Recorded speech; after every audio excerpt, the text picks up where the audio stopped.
يعني دي نازله الكوبري تمام، وانا نازل من على السريع، هتقف عليها القفله ديت؟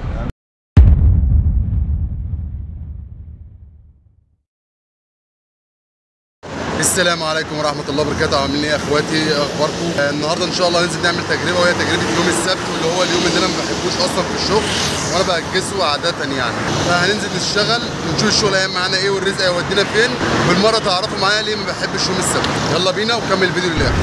النهارده انا نازل الصبح اهو يوم السبت. طبعا هو الفيديو مش هينزل لكم السبت، بس انا في عاده يعني ما بحبش اشتغل لا جمعه ولا سبت،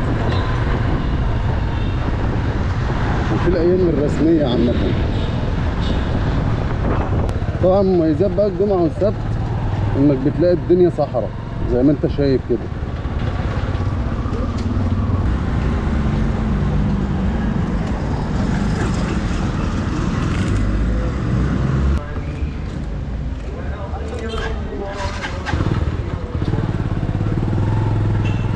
اخش من هنا ولا اطلع من عرابي؟ ايه من هنا كده.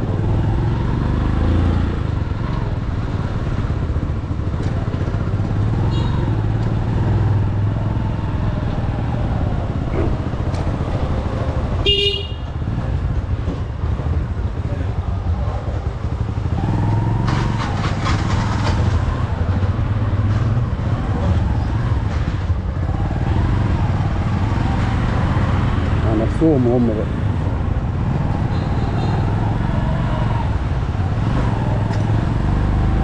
لا وبعدين على البنزين اللي غلي لسه من يومين دوت، والله يغلي كل حاجه. ما هو احنا بقى بنستعبط بقى، ما بنصدق ان احنا نستعبط.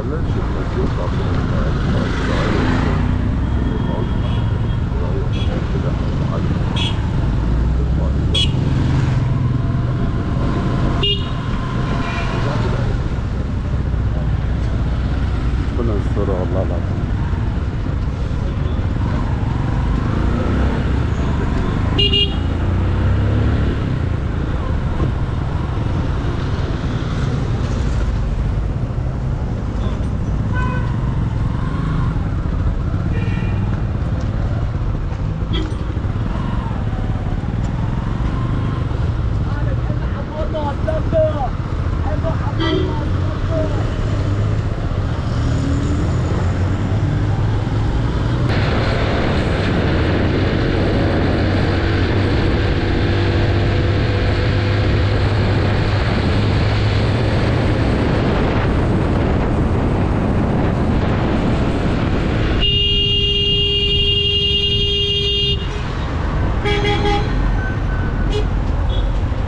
يعني دي نازله الكوبري تمام، وانا نازل من على السريع، هتقف عليها القفله ديت؟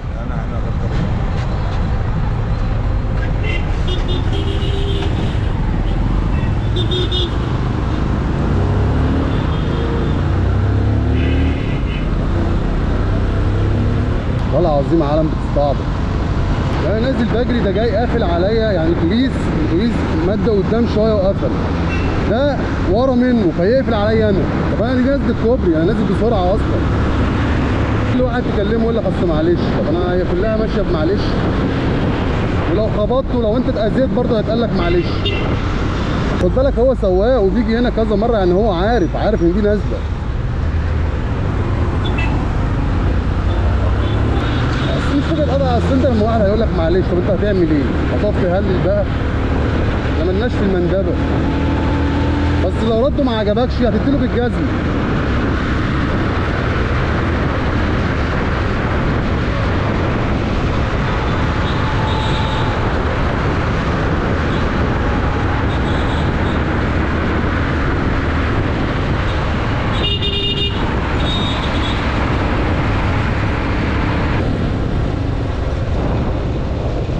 هنا كده ولا قدام يا مدير؟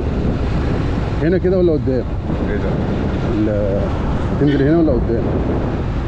ايه ده يا باشا؟ سلام.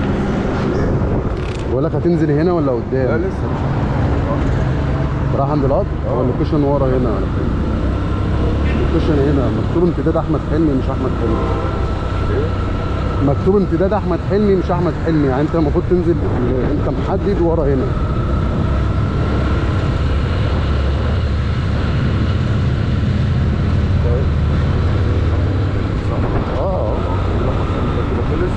هو ده الامتداد، انت بقى محدد ورا او هو متحدد ورا. انت مش كاتب محطه احمد حلمي او محطه قطار احمد حلمي. فاهمني؟ فالمفروض اللوكيشن مكانه ورا، مش عند ورا. ماشي.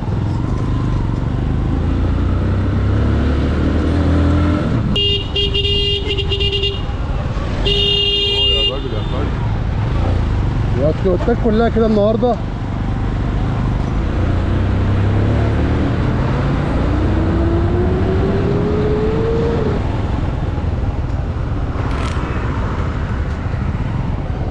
قدام كده الف. الحمد لله على السلامه.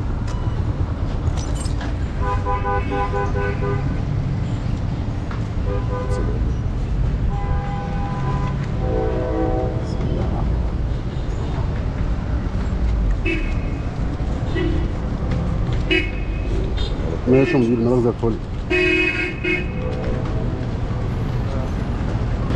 انا كنت هاخد منه 60 اداني 70 جنيه، الله يبارك له. هو حاطط لوكيشن غلط، بس انا ما مشيتش كتير يعني، انا مشيت بتاع كيلو بصراحه، فانا كنت يعني كنت بكبير قوي هقول له 60 جنيه، هو مشواره 50 جنيه. هو اللي اداني ال 100 وقال لي خد 70 جنيه، فماشي. نقف بقى كده نشوف هناخد مين تاني ولا هنعمل ايه. انا مشكلتي في يوم السبت اصلا بيبقى الطرق كويسه وحلوه وفاضيه، بس مبيبقاش فيها شغل كتير والشغل بيبقى ضعيف. الاماكن اللي بتروحها لازم تركز عليها، عشان ممكن تروح اماكن مش هتلاقي فيها شغل وهتتقدر يا هترجع فاضي. فاحنا هنا بنتعامل بذكاء شويه يعني، وفي الاخر برضو رزقك يبقى هو اللي غالب اكيد.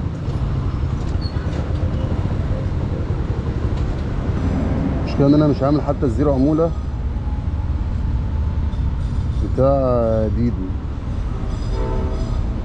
على اساس بقى ان انا مش هنزل لا جمعه ولا سبت. طبعا يا جدعان خدنا واحد اهو، يعني هو جنبي في الشارع، وهمشي له كيلو بالظبط ب 20 جنيه. اوردر صغير بس حلو يعني، ده كيلو يعني.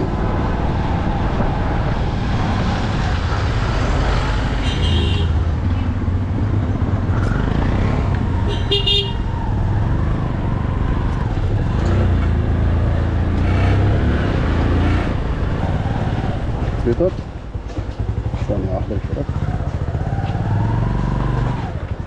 والله راسك ممكن اجي لك على الشارع.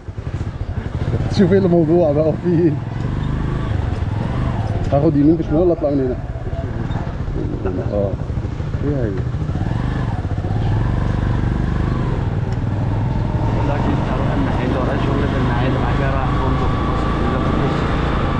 الله يعينك.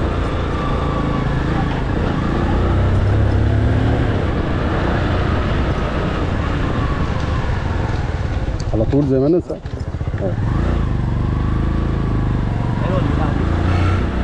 الخوذة؟ لا ده فيها مايك.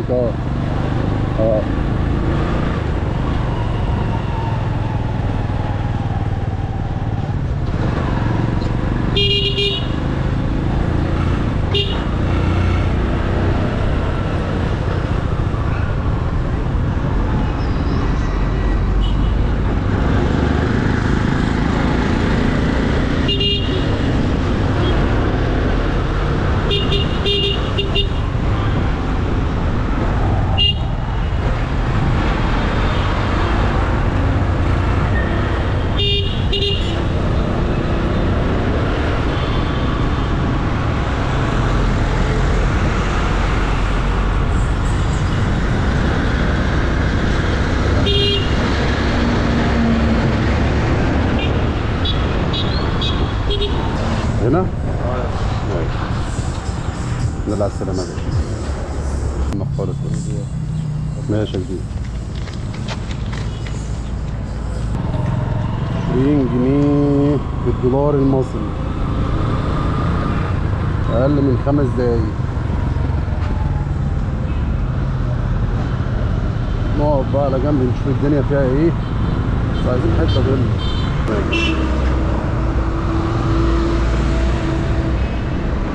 هو اللي جاي ده لابس قميص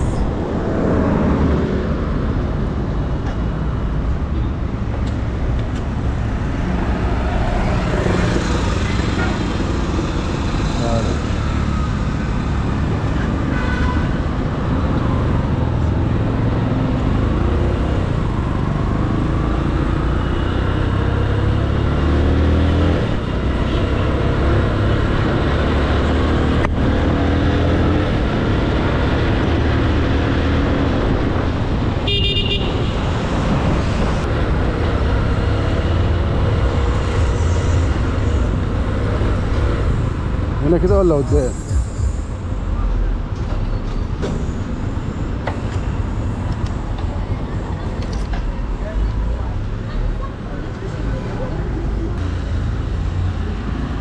هو مفيش هنا نت تقريبا. هو ظاهر لك كام؟ ماشي يا مدير تسلم.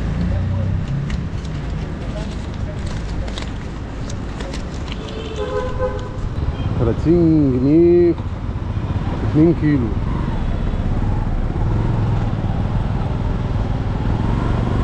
طبعا يا جدعان مش هيبان لكم المونتاج ان انا تعبت قد ايه عشان اخد الكام اوردر دولت، بس انا لازم اوصل لك زي ما بوصل لك الحلو لازم اوصل لك الوحش. يعني انا واقف كتير جدا في كل اوردر عشان اقدر اخد الاوردر ده. هو يوم السبت اصلا مش حلو، انا نازل بس عشان اوريهولك. ما بننزلش يوم السبت، بقول لك جمعه بس الجمعه شغال شويه عن السبت. وبعدين الاسعار كلها قليله، وبعدين بقى ايه يعني لو ما حطيتش سعري مناسب لا حد خده مني.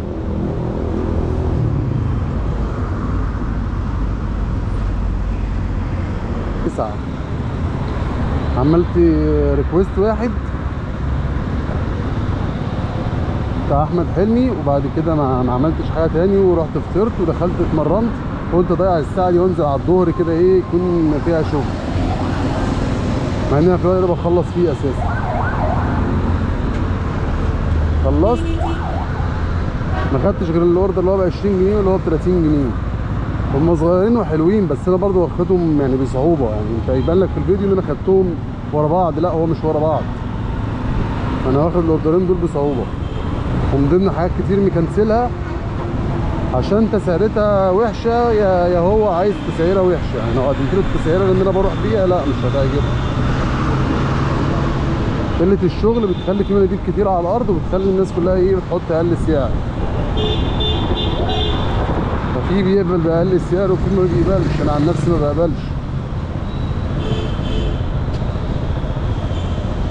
اطلع اشتغل بما يرضي الله ما اشتغلش.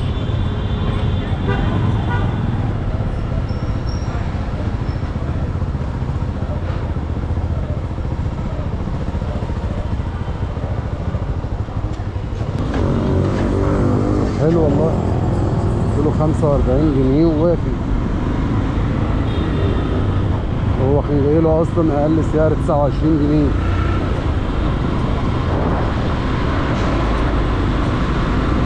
هو جنب اهو ب3 دقايق اروح اجيبه.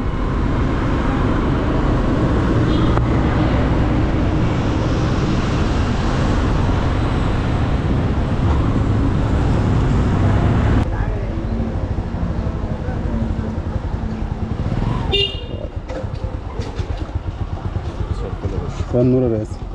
عامل ايه؟ هو اوردر؟ بعد اذنك. ماشي. الكاميرا دي؟ كاميرا.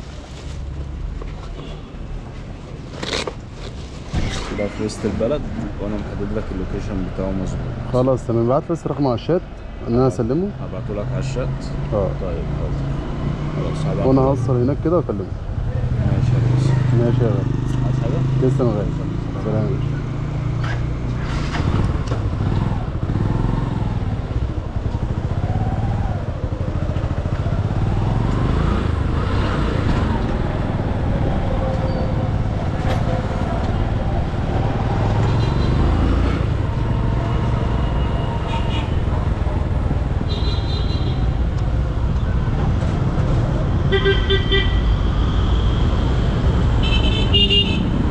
بص يا جدعان، هو طلع اوردر قطعه كده هروح اوصلها في وسط البلد.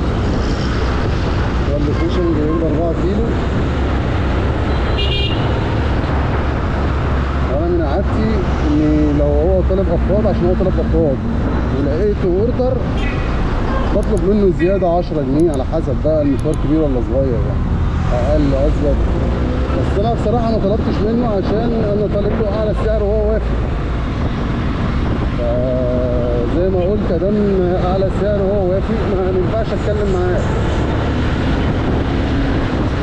ما ينفعش ذوقيا، لكن اصولا تتكلم معاه برضه. لان لو انت وافقت على السعر ده على فرض مش على اوردر.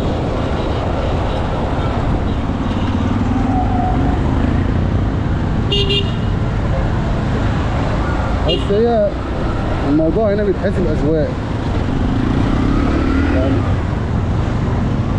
يعني ممكن غيري يتكلم، ممكن محدش يتكلم اصلا حتى لو السعر قليل. بس انا بشوف فين حقي وباخده بصراحه. وافي ما وافقش خلاص، عايز يكنسل يكنسل. ان انا مشيته يا حاسبني عليه يا اعمل فيه بلاء.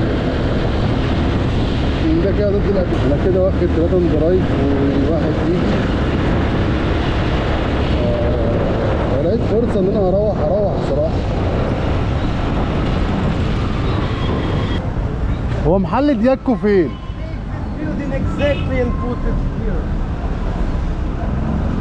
هو ده شارع اسمه هو هنا تقريبا.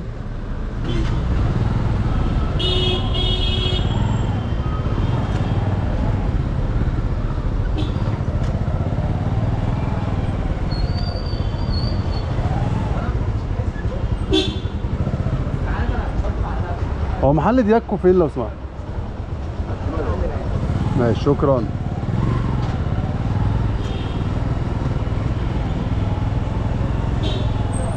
دياكو تمام.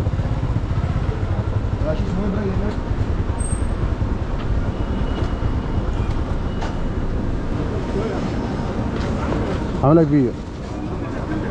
كلمة السر المرتة في قعر الحلة. خلاص كده راسم.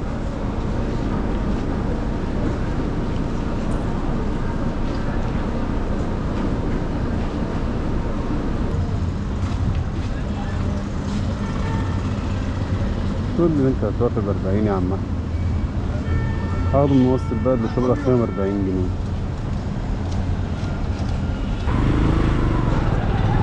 انا بصراحه مش متعود ان انا اقف ما بين كل ريكويست وريكويست الوقت ده كله. انا بقف بالنص ساعه وبالساعه الا ربع عشان تاخد حاجه بقى يعني ايه اللي هو مش الواو برضو اللي هو حتى يعوضك الوقفه اللي انت وقفتها. فلا بناقص يعني. لو انت بقى راجل مزنوق عندك مصاريف يعني انزل هات مصاريفك بس مشوارين وروح، لكن ما تضيعش وقتك بصراحه على الهم ده.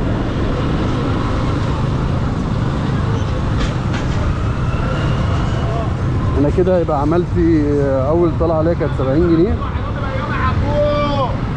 طبعا دي احسن طلعه وكده كده شبرا عشان فيها شغل، فانا عارف ان انا هطلع بحاجه كويسه. بعد كده خدت حاجه ب 20 جنيه، بعد كده خدت حاجه ب 30 جنيه، بعد كده 120 جنيه، بعد كده خدت 50 جنيه 170 جنيه، وهرجع ب 40 جنيه اهو ب 210. طبعا حلو والله حلو يعني. اشتغلت بس طلع عيني بصراحه يعني، طلع عيني. عشان كده بقول لك لا، لو الموضوع بقى مزنقه وبتاع لا خلاص يعني هات مصاريفك وروح. خلي يوم راحتك اليوم اللي هو نايم فيه يعني.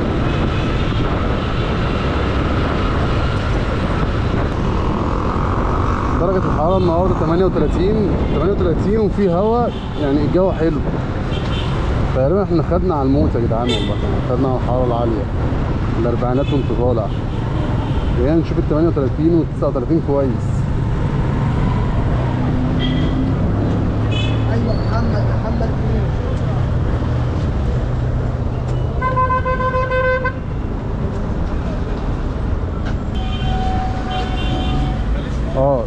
تعالى الزحمة.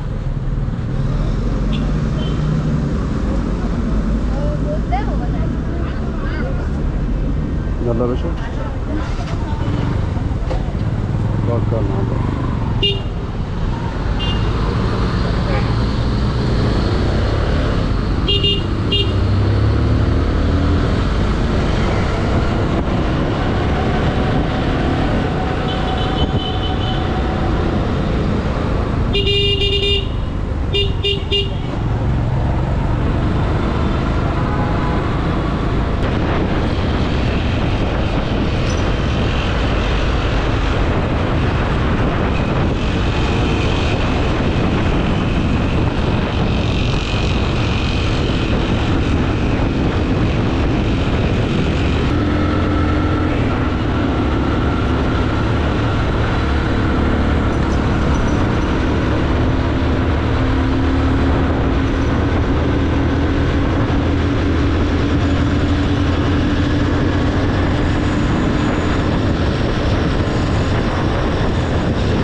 وبعدين الحاجه بقت غاليه، انا كنت دافع 800 جنيه ومخلص هنا. فدلوقتي الحاجه بقت عشان اعملها، لو انا عايز اعملها مع محمد هنا هيقول لي 2000 جنيه وقصص كده. صح التوقيع؟ اه صح التوقيع دلوقتي بقت ب3. 3 المفروض انا مديله 800 الضرايب جنيه. منزله منشور من اول شهر 7 تقول لك احنا هنحاسب المحامي ان هو بياخد سحب التوقيع 8000. طب يا اخواتي كده اسوأ يومين في الشغل، يوم الجمعه ويوم السبت. حبيت تنزل الجمعه خليك قبل الصلاه بساعتين ولحد بعد الصلاه بساعتين 3 كمان، الشغل فيه كويس. غير كده ما تسألنيش على يوم الجمعه. يوم السبت بقى من اوله لاخره يعني انت ورزقك. ده اللي اقدر اقوله لك، وانت شفت اهو التجربه معايا حيه يعني.